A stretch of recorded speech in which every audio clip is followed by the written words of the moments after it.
Walk Like You. Written by Linda Coles and narrated by Aoife Mcmahon. Prologue.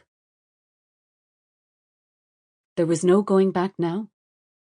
He'd be on his own from this point on, he knew, and he deserved to be so. Too coward to tell her what he'd done, that he'd betrayed her trust in him, again. He couldn't bear it, couldn't deal with it.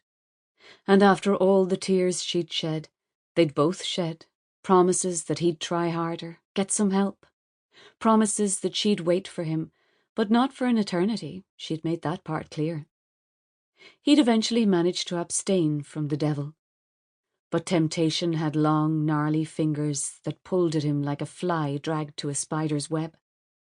And like a fly, he'd fought hard to set himself free.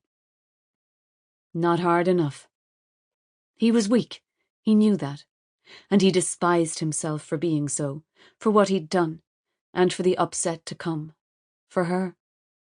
The pity he'd see reflecting back at him from her eyes. Or would it be hatred now, this final time? Maybe that would be easier to deal with. The thought sparked resignation, and he lifted his chin slightly as a tear rolled over his 3-day-old stubble.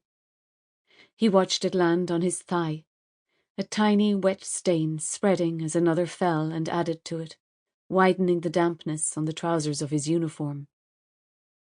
There'd been so many tears from them both. There could be no more. The idea was born.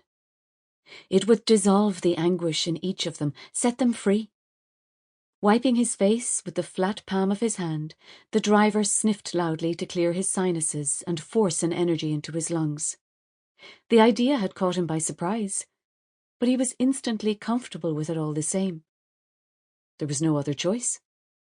He sniffed again, loudly, his nose flaring like a racehorse's, then wrinkling in determination. He lifted his eyes and dragged them into focus, shaking his head slightly in an attempt to clear them.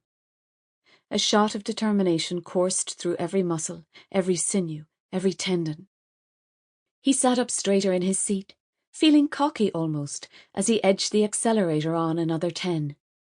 He heard the engine change slightly as it processed the request for further power, and he listened to the increase in tempo, like he might an orchestra. Another 10, and another subtle change in sound.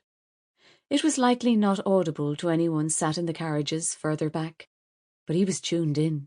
He knew what to listen for. He was the conductor. Sample complete. Ready to continue?